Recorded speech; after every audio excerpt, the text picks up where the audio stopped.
and it paralyzed his right side, and he's not able to speak. And he's in the, I guess he's still in the hospital, right, Bob? And they're Yes, thinking, he's in the PT ward at Lewis Gale. They okay, come in and do range of motion, but that's all they're doing right now. okay. He And still cannot speak, and he cannot move his right side. Sue said, his wife said that she's not even certain that he can recognize her. So we're not Right. sure, about that ability. And so he's going to be, we'll be without Bill for a while, for a long time. We don't know even if things will get better, but the best we can do is to hope and pray for him, and just wish and hope for the best. So. Yes, ma'am. Thank you, Kathy, for that. All right, so my name is Brandon Wells. I am the assistant program lead here in the Salem area. I am still admitting people slowly but surely to the meeting. We have a record-setting attendance tonight, so thank you all for joining. We have a few things on the agenda tonight. We have one of our veterans, Mark, who will be sharing kind of his story in the Marine Corps and then his journey with Healing Waters. So I'm gonna pass the mic over to him. And Mark, you can take it from here if you'd like. Consider it taken. So yeah, as Brandon said, yeah, I joined Project Healing Waters back in August of 2019. I guess back military-wise, I was in the Marine Corps from 2000 to 2003. Served in the infantry, 0311. Messed my knee up in Japan and came back and kind of got into the VA using all kinds of their benefits that they had, and ended up getting a job at the VA after I got out of college, and been there for the last, or since 2007, and still working there today on the rating board, and love it because I get to help a lot of veterans out and communicate the mass bureaucracy and just complete mess that the VA is. Even though it's getting a little better, it's still a huge mess, but we're slowly but surely getting there. As far as my fishing goes, I'd never fished before in my life until August. Well, I mean, when I was a wee lad, I went to a pond and threw a spin rig in or something, but I stopped doing that when I was probably 10 years old and never have fished since then because I thought it was really boring. And probably got into, my father-in-law in August of last year, he recently retired, and anyway, he wanted to try out fly fishing too. He had never done it either, and he wanted me to go, and I was like, well, as many as I'm sure, it was like a 4-day float trip in East Tennessee on the Watauga, and I was like, I wasn't super excited about going on a 4-day trip with my father-in-law, which I'm sure anybody else wouldn't be either, but we actually ended up having a pretty good time. And I just fell in love with it. And luckily there was a gentleman at this float trip from Nashville who was from the Healing Waters group there. And he told, he knew I was a disabled vet, and he told me about the Healing Waters, and he told me when I got back home to, definitely get in touch with who, the people in charge here. And so I emailed Kathy, and I think she emailed me back before I finished typing, which was phenomenal because I had never met her before at all. And I want to say when I didn't even know what day they met. And I'm pretty sure I got her email like the day, it was like on the Tuesdays when we were meeting, and I just happened to be like that night.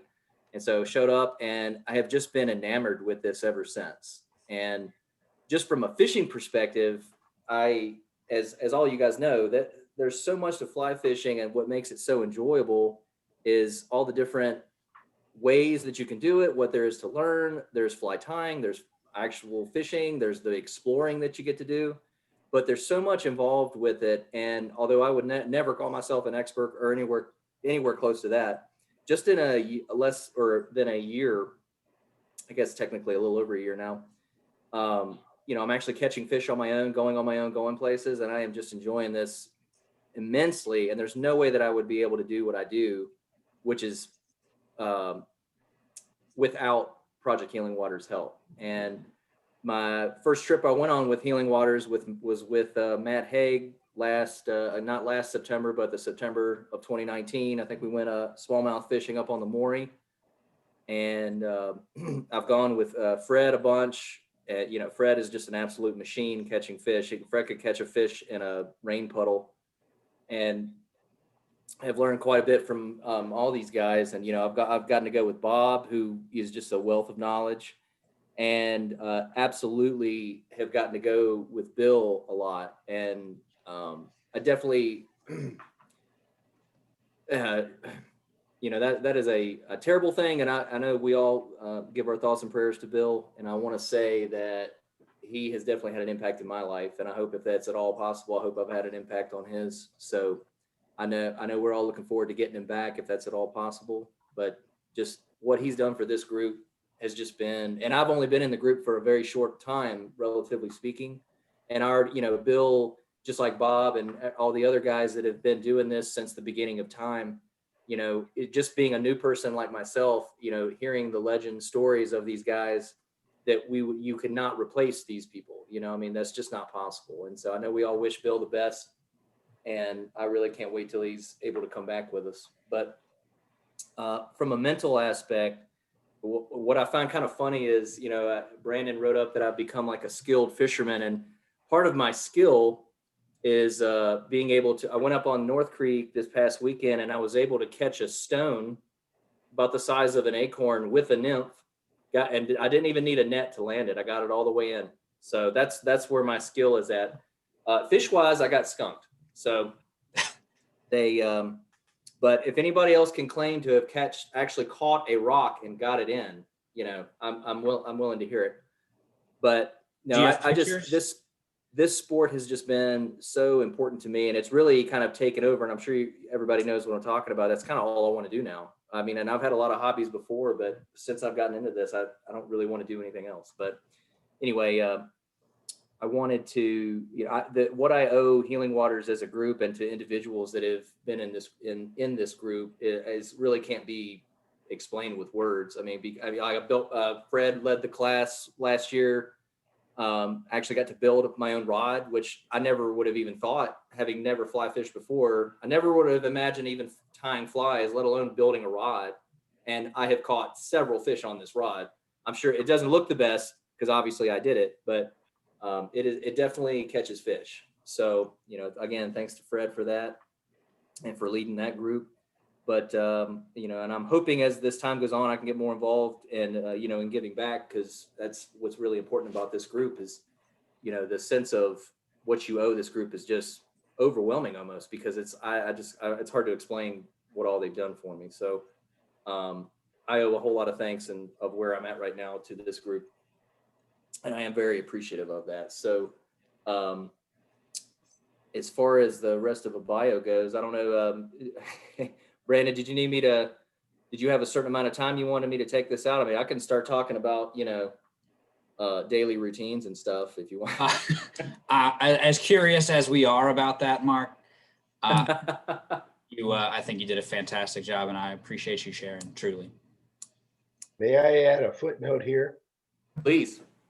If you ever want to know how to fish private property, Mark can sell bark to a tree. You can go to a private landowner and get access in a New York minute. And I don't know anybody that can do it as fast as he did. Yeah, thanks for reminding me about that, Bob. I was fortunate I live at the bottom of Bend Mountain, and I've been going up on Bottom Creek a lot, and I'm just exploring everywhere. And I've just been knocking on doors, where people have streams that go behind their house. And to be honest, I've been very surprised. You would think that people would be pretty standoffish, but as long as you kind of have a smile on your face when you knock on the door, I've just found that most people, matter of fact, everybody I've run into, I'm sure I'm jinxing myself. I'm probably going to get a gun in my face the next house I knock on, but everybody that I've knocked on their door have just been super accommodating. And I actually met a really interesting gentleman who used to be with Healing Waters, Scott Barrier. What was it? Barrier. Barrier.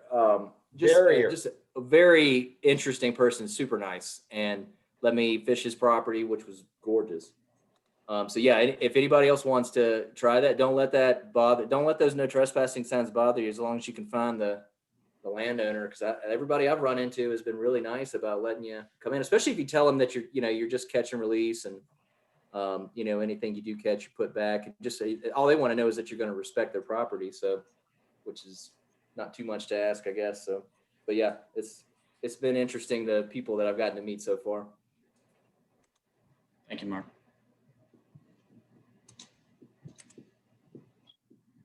All right, they're still joining up here, so bear with me. All right, so to review, we're tying the March Brown tonight, wet fly variant with wings. If you have signed up to receive materials, hopefully those arrived on time. If not, I can go over the list of things you're going to need tonight, and then I'm going to pass it over to Kathy, and she can talk while we're kind of gathering some things. So if you are tying along tonight for the March Brown wet, we're going to tie it on a size 12 wet fly hook. We're going to have thread. I'm going with kind of a dark orange, but brown or black is also very much acceptable. Partridge feathers for the tail, some dubbing for the body. We're going to use some yellow floss to rib the body. Let's see. And then we're going to have the wings in like a turkey wing, something along the lines of this. And you'll rip off both sides. So you get the matching sides of the turkey wing, and those will let your wings lie nicely on the fly. And then we're going to wrap soft tackle around the whole thing right before the wings go on. And that will be partridge as well. So a little bit more of an involved fly for us tonight. However, we may as well jump into it. I will say it's not my most expert level tie on this, despite my practicing. It's just not my greatest performance typically when I tie this. But hey, it's a fly, and the more you practice, the better it gets. I'm going to pass it off to Kathy while everybody gathers their materials, and she has some announcements as well. Brandon, I thought I was just going to be talking about Bill tonight. All right. As long as there's nothing else for you to share, that is fine by me. I don't know if you're thinking about what's coming in the future that we're working with Fred. That might be it. Okay. That might be it. Well, we haven't really announced that yet, but okay. We can hold off. But I can go ahead and just tell everybody that as the program lead, I'm handing off to Fred Paddock, who is here today. He's going to be our program lead. And I was talking to one of the ladies, our program manager up at headquarters today, and we've gotten it started, but it's apparently going to take about a month for everything to get in place and carry through. And of course, Brandon is our APL, and I've offered to stay and help with whatever, and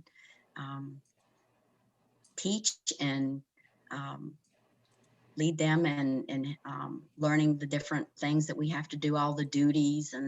But I'm really looking forward to Fred taking charge. I think he's got some good ideas. So we've got some really exciting things to look forward to. And I think he'll put a new edge on everything, and it'll be exciting. So we're all excited about that. And I'm excited about handing some of the work over. I bet. Fred, so. We know Fred's excited about that. Pardon? I said, we know Fred's excited about that. Yeah. It'll all be good. Yeah. It'll be good. Yeah. All right. Thank you, ma'am. Mm-hmm. I definitely want to welcome any first-time attendees. We have quite a few new names on this list, either new to our Zoom or just new to tuning in to the Roanoke's live broadcast on Zoom. So welcome. We are not overlooking you, but we are just real happy you're here. I know a few names on here that were big into attending live when we were meeting in person, but to see you on Zoom now is really great. So thank you for tuning in. I did strategically send that email as I started my Zoom a little early this evening, and hopefully that reminded some people, allowed some people to click that link real quick and get in here. So again, thank you for that. The next thing on our agenda is to tie this wet fly. So I'm going to switch over cameras, and I'll get everything lined up for this this wet fly.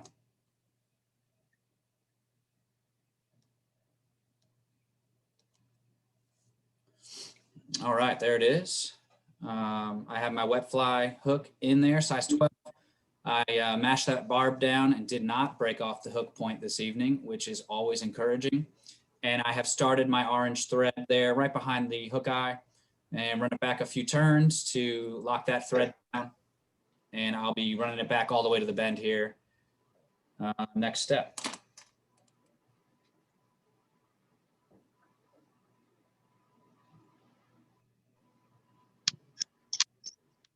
Bob Crawshaw, I know you're just raring and foaming at the mouth to talk about this wet fly and what species it imitates. You are welcome to fill this air with that knowledge if you feel so inclined. I don't know that I can continue until I hear that. It does feel weird without a couple cents from Crawshaw. He might have stepped away, but I definitely want to hear about the mayfly species that this thing imitates. So when he returns, we're going to respectfully request that of him. Once your thread is back there to the bend in the hook, you're going to grab some pheasant tail, and I'm going to peel a piece off here. You can also use partridge. It's personal preference. I believe Kathy sent partridge as the tail for this, but I really am impartial to my pheasant tail. So I'm going to peel off a few strips of that and tie this in at the back of this fly. But a few pieces of partridge stripped off and allowed to kind of hang off the back would absolutely work as well. Crawshaw, sir. Yeah. Did you perhaps hear the banter that was occurring moments ago directly? No, you're probably casting me to the gutter. Kicking Yes, me to sir. the curb. Yes. It's odd how you knew that. No, we were hoping, sir, that you would give us just kind of a species rundown of what this March brown typically imitates. Oh, that's, yeah, a good question. The March Brown is a standard mayfly pattern that imitates many mayflies. So it's not isolated to one species. The original March Brown was tied in 1497 by Dame Juliana, the British nun, and it survives to this day, though there have been many variations of it. There is also a variation, and I'm reluctant to give this secret out, but David Hughes has a pattern called the March Brown Spider. And if you tie that and fish it wet in the upper water column, it is a killer on the Roanoke River. The March Brown is misnamed, really. It hatches in April. We'll see some in late March, but I have no idea why it's called March Brown, because it hatches in April. But even up north, when I was growing up, the March Browns weren't prevalent until end of April. Interesting. So that's what I know. Okay, sir. Thank you. That's fantastic. The next step there was my floss. It's a yellow floss, just a ribbing, not wire this time. This is a floss. It's a little bit thicker thread. Ours was yellow if it came home in the kits. And I'm going to tie that in right back to the bend as well.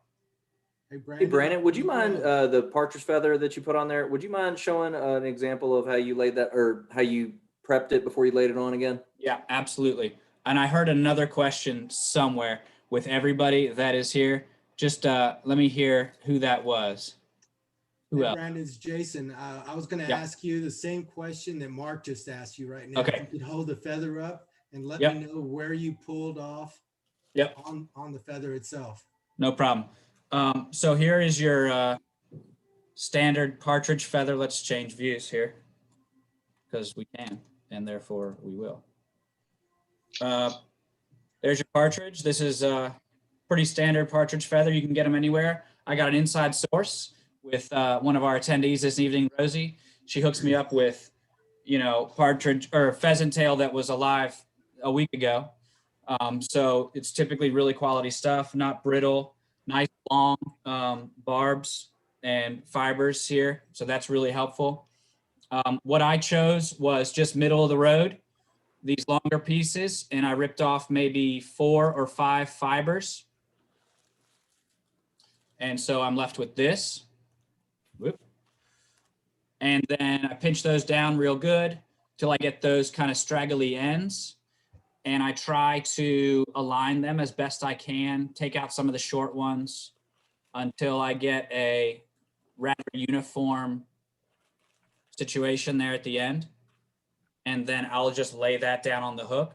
The length of the hook was the length of my tail, and tie that in. And so when I sized it, I went kind of this direction, length of the hook, and then laid that on the tie-in point. Please don't hesitate to unmute everybody. That's a standing rule here. Now, if you are letting us hear the news and weather, which has happened last time, I will take the liberty of muting you. But I don't typically do that. I really want this to be a Discord. So I would like discussion back and forth. That's how learning occurs. All right, so the floss has been tied in now and is just hanging off the back end here. We'll get to that as soon as the dubbing is rolled on. If it's your first time tying, you know that I have a very specific strategy when it comes to dubbing. I get a pinch of the good stuff here that Kathy sent. This looks to be a little bit of, might be some rabbit fur, and then just a synthetic blend there as well. And what I like to do is really go light. That is not much in the form of dubbing, but I'm gonna apply this so that it's not too thick. It doesn't build up extremely fast. So the dubbing noodle, as it's called, which I never liked that term, but here we are. The secret to the dubbing noodle is one direction of rotation. And so what I'm not doing is rolling back and forth on the same thread. I'm going one way and then letting go, and going one way and letting go. And what this does is it prevents you from undoing all the work you just did when you rolled it on. We're not trying to start a friction fire. We're just trying to get this tangled onto the thread just right. And that's all there is to it. That's your dubbing noodle right there. And you're gonna snug that up right to the hook shank there and begin wrapping away from you. Apologize if I hit my macro lens. That is the only drawback of the macro. It has to be very close to the hook. As you can see, I'm kind of wrapping and rewrapping that thread as I go forward, just to make sure that the dubbing isn't untangling as I wrap forward. I'm going to throw my security system in here, which is using a whip finish, and just throwing a real quick whip in here to keep everything in place while I bring that forward. There we go. All right, so now it's time for our floss. I'm gonna wrap towards myself with the floss. That will help some things stay in place.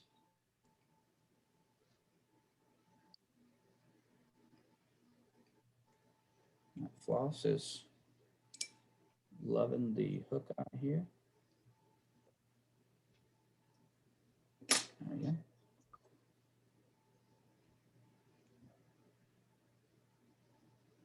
And as you can see, we're getting that nice segment. And once it's towards you, give it a quick wrap and lock it into place.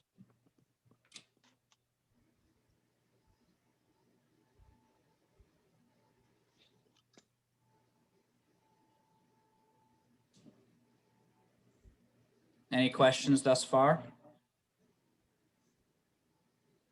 Nope, all quiet. Just out of curiosity, Mr. Wells, what's the advantage of using like floss over wire? I'm still fairly new to this. Just interested, want to learn. All right, Jacob, I'm going to give you a pass on the Mr. Wells, but please do not feel like you ever have to do that again. Okay. To answer your question, floss, no real benefit. You get a little more color, you get a little more bold of a impression on the segments there, so it gives the insect that segmented body appearance. I would say you could do wire with this fly. We're not trying to keep the fly real lightweight to skate on top of the water column. We want this fly to sink. We want this fly to get under the surface film as quickly as possible. We want this fly to look like it's drowned a bit and is kind of tumbling along in the water column. So I think the best answer to your question is to give that segmentation to the body. And yeah, that's all I got. If anybody wants to chime in, feel free. Yeah, I've also seen it tied with Most tinsel. So it is, I think you're right. It's more the segmentation than anything else. There you go. Tinsel. The marsh, Jacob, the go marsh ahead. brown is a large insect. The marsh brown is a larger insect.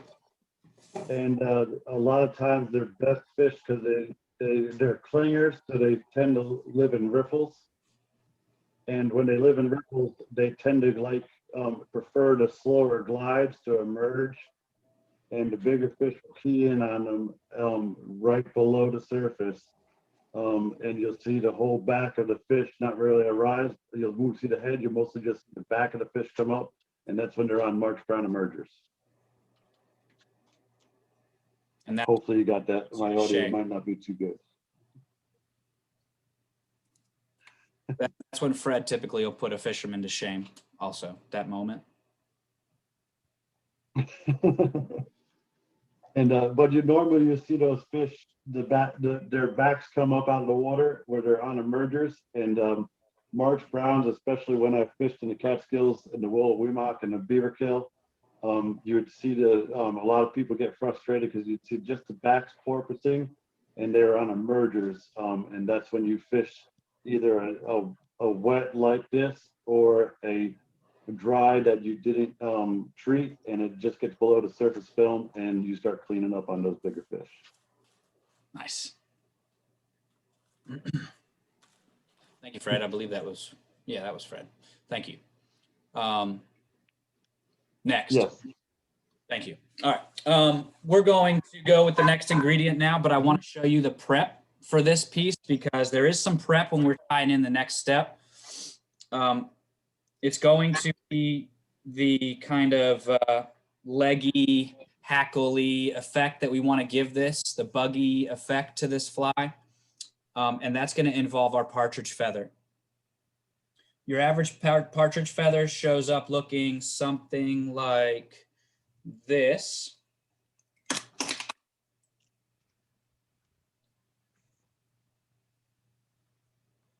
And only maybe 2/3 of this is usable.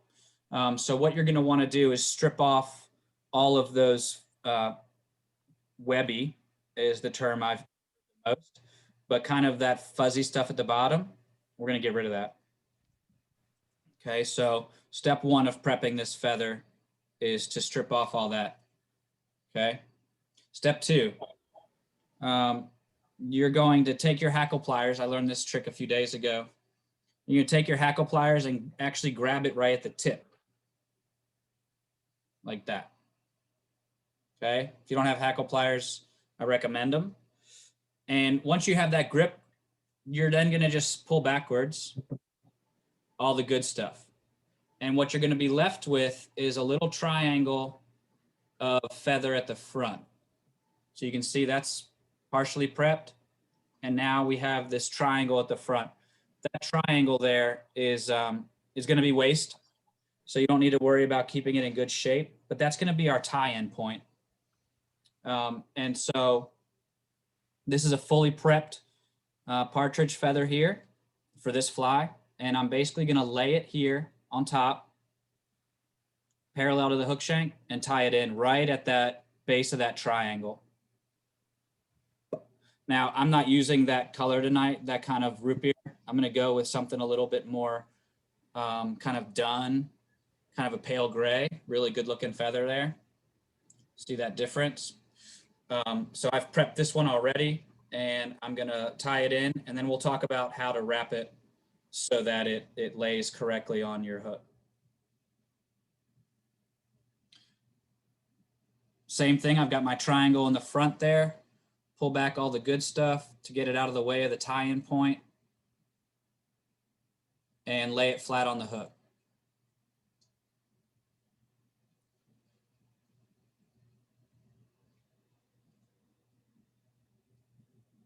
You can see I'm still a good hook behind the eye of my hook. I have not crowded that hook yet, and that is best case scenario. You do not want to crowd that hook eye just yet because we still have to tie in wings and give this bug a little bit of a head when we're done. I'm going to get rid of the triangle now. Now, every once in a while, I will yank this feather right out from under those threads. It doesn't matter how tight I wrap it. It's just the way it is. So bear with me in the event I do that. Technique for getting these to lie correctly is, get that out of the way. You want to pull up and then pull back. And so you want all these hackles to kind of skirt around the hook. And so you have to begin kind of preening them backwards so that they lay along the hook shank. Tougher to describe than you think.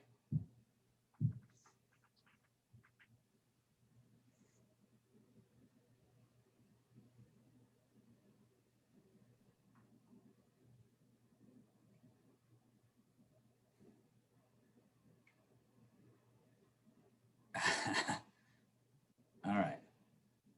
So as I pinch them backwards, I'm wrapping.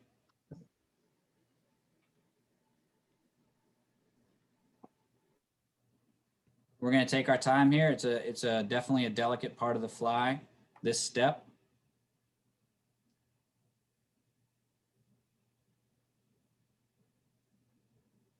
But when all is done, the hackle will be facing backwards,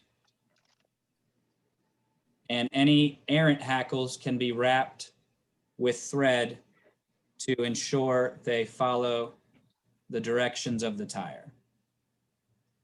Some will always end up forward, and that's just life. We'll get rid of those here shortly. I'm going to tie this in now and get rid of anything that is being difficult.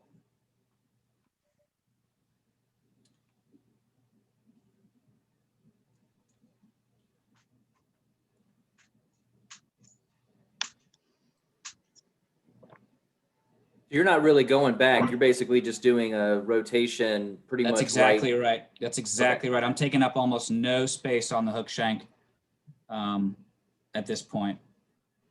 It's exactly right, Mark. I wrapped straight around the shank maybe twice with that feather and stopped.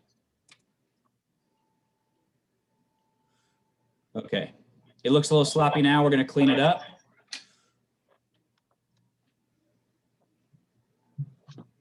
I had a moment of panic when I thought it had popped out of my threads there, but it survived.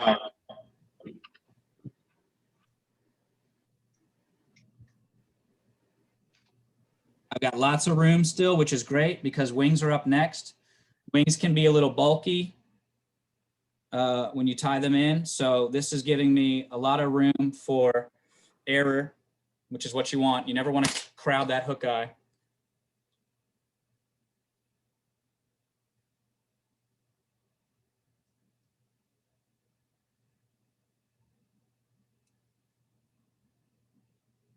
Okay, that's marginally better. The soft tackle is a definite practice makes proficient. It's never perfect in my opinion, but proficient maybe is what you should shoot for. Now, Bob Crawshaw, correct me if I'm wrong, but I'm pretty sure the spider pattern basically stops here. Am I right?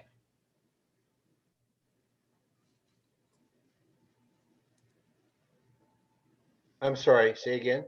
Isn't the Marsh Brown spider pattern basically end right here? No, no, it's quite different. Okay. You actually palmer the hackle. Hmm, Um, gotcha. and there's no tail. There's no tail. Wow. Yeah, it's David Hughes, March Brown spider. Doesn't look like a March Brown, doesn't look like a spider, but it works. Okay, well, there we are. All right, the final step, and perhaps the most daunting, is to make the turkey feather do what you ask it to do and take the shape of a wing on your fly. A little bit of prep is involved with this one, so I'm going to walk you through that as well. And there are many wing options out there in the fly tying world. Turkey is what Kathy sent, but there are many. I did some research on types of wing feathers to use. Partridge was mentioned, not the tail, but kind of some of the cape feathers can be used as wing. I actually am fortunate enough to have an entire cape of partridge here, which is really neat to experiment with all the feathers that actually come with a partridge cape. There are many in there. But the turkey feather looks a lot like this when you get it. Switch video. There it is. Probably seen him in the woods. And what you want to do here is you're going to take a section from each side of the quill. What that does is that gives you kind of a meeting point because each side has a curvature. And so you're going to want to find kind of complementary curvatures so that they come together on your fly. If you use one piece of feather, they'll kind of face away from each other on your fly. It's going to give you an interesting profile. Not really ideal for our purposes. So try to find a feather that has decent matching fibers on each side. This may not be the greatest example. This is the one that I pulled from here. A little bit better example of a feather there, a little bit fuller. However, you're going to switch back over. You're going to take two, and you ultimately want them to sit like that on your fly. So that's going to involve tying them in about there. And if you've gotten the curvature and the natural bend of the feather right, they're going to meet in the back like best friends, and your fly is going to have a really cool profile. If not, you might just want to experiment with the curvature of the feather you're pulling from.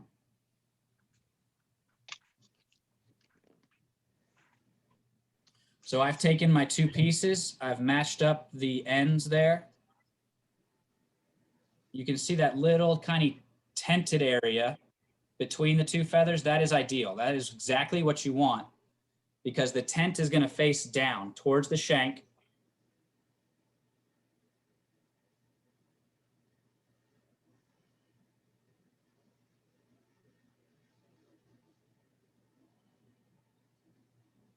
If your wing looks a little fat, do not hesitate. Like right now, I'm going to edit the thickness of this feather because it does look a little overweight. And I'm just going to put this thing on a real quick diet, peel off maybe 3 or 4 fibers, and get it down to match the other side.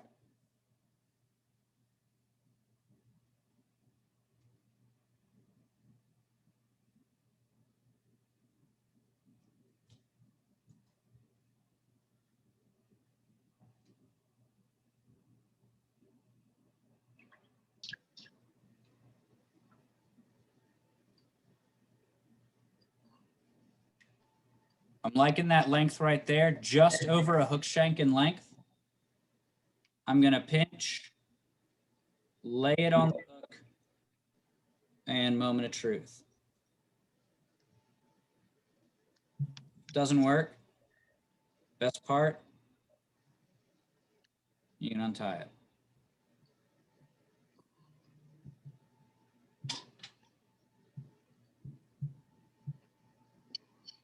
I don't hate it. It's not my favorite, but I don't hate it. I'm gonna tie this off and put a head on it, and we're gonna call this fly ready for action.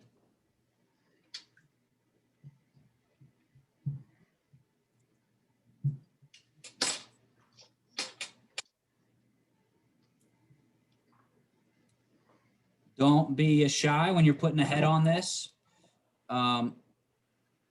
It's anatomically correct to have a head on this bug. So you'll see I'll build up a nice little thread dam here. And that will cover with a little bit of the resin. Yeah, that wing kind of fell apart. The more you kind of molest these turkey wings, the more the pieces kind of separate. So if you're gentle with them, they have kind of a natural adhesion to each other. The more you fiddle with it, these pieces will start to separate, and then you get a fly wing that looks like that. It's going to look like that after 20 minutes in the water anyway. I guess I just rushed the process a bit.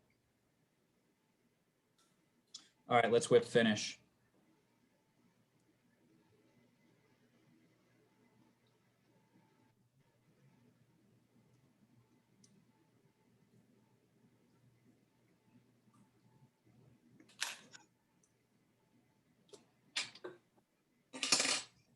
Let's do something fun here. Oh, goodness. All right. I'm going to trim off my tag end here, and I got a new product from Loon, their UV fly finish. It's got a nice applicator tip there, much like what Matt was talking about last week with the UV cure. So I'm going to dip that on there.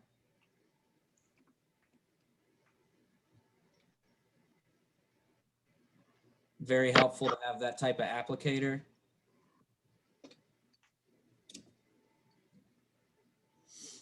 Get my torch.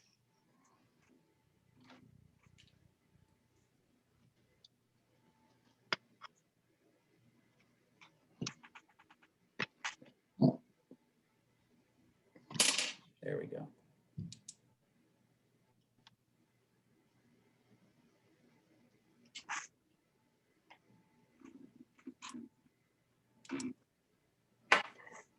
There she is in all her glory.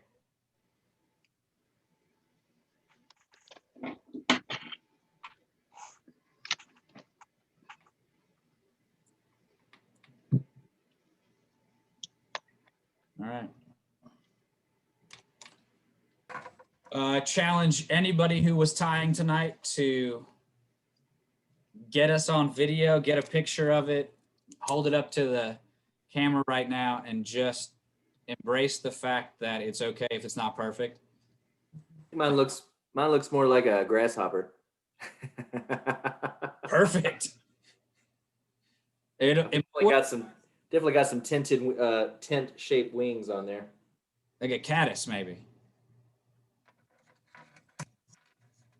But yeah, we don't judge. If mine ends up looking like that on live video, you can rest assured that yours is most likely better. And that's all I got to say about that. I've taken off the narcissistic spotlight, so now we can see everybody. Questions, comments, concerns, let's hear them. Great job, man. Thanks, sir. All right. Otherwise, this basically wraps things up. Feel free to stick around and chat. I'll stick around for maybe 5 minutes. I know dinner's on the table here for most of us. Hey, Bob, so Bob, you said the last time, temperature when it hits, the water hits 55, is it 45 or 55 when you should start with these, with the wet flies?